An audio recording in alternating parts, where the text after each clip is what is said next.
السلام عليكم ورحمة الله وبركاته. طبعا زي ما انتم عارفين ان احنا بنعمل من الخردة تحف وانتيكات من شوية خردة زي دول كده اهمت، زي ما انتم شايفينهم اهمت اهو.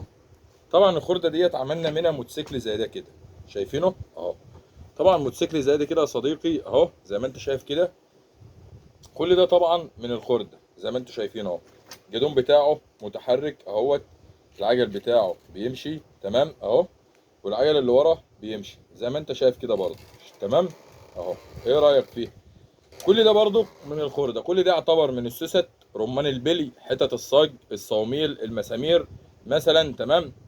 تانك زي ده كده اهوت، التانك ده كده بيتعمل من حته صاج.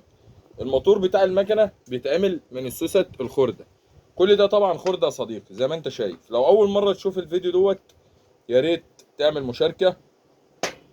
حاولنا ان احنا نخلي الموتوسيكل يبقى بحماله، الحماله بتاعته تكون متحركه تمام.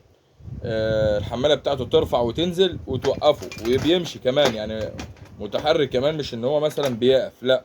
منه تحفه انتيكه وفي نفس الوقت حاجه ديكور محترم تمام.